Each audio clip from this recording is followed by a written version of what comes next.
Hello dear students, आज अपन discuss कर रहे हैं क्वेश्चन कोड 15JP110169। तो इसमें क्या गिवन है कि f is equal to minus C to the power x 1/3 अपन को गिवन है। ठीक है, तो ये जो साइंटिस्ट बाबा थे जो भी थे, इन्होंने बोला कि भाई SHM भी कर रहा है, मैंने ऑब्जर्व करा है। ठीक है, तो अपन को क्या पता होता है कि भाई फॉर SHM क्या मैं बोल सकता हूँ कि SHM के लिए f is equal to minus kx होना ज़रूरी है और k इस टाइम पे कांस्टेंट होता है। ठीक है, बट ये बाबा तो कुछ और ही बोल रहे हैं।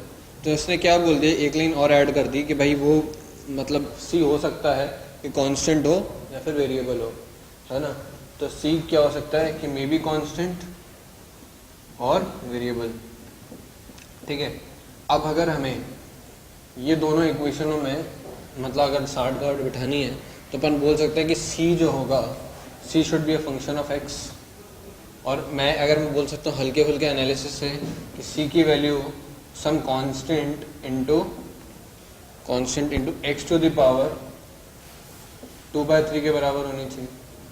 ठीक है, यानी c की वैल्यू कुछ constant into x to the power 2/3 के बराबर होगी। तो देखिए इससे क्या होगा, मान लीजिए कांस्टेंट k है ना, तो k इंटू x 2/3 मेरी अगर c है ना, तो अगर मैं इसको वापस अपनी इक्वेशन रखता हूँ फोर्स में तो माइनस kx बन जाता है फिर वो। ठीक है, जो मुझे पता है SHM की इक्वेशन है।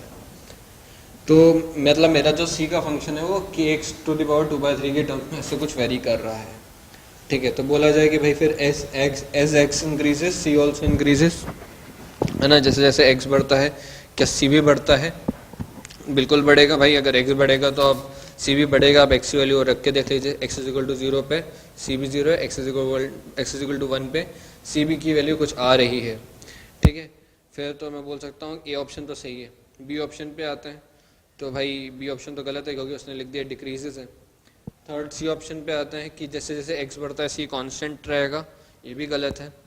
फिर लिखा था motion can not be SHM, तो उसमें ऊपर क्वेश्चन में लिख ही दिया कि भाई ये SHM है ही, तो भाई फिर तो उसको कॉन्ट्रडिक्ट करने की कोई बात ही नहीं होती है। तो डी ऑप्शन भी गलत है। तो सही इसका ऑप्शन क्या है, ए ऑप्शन।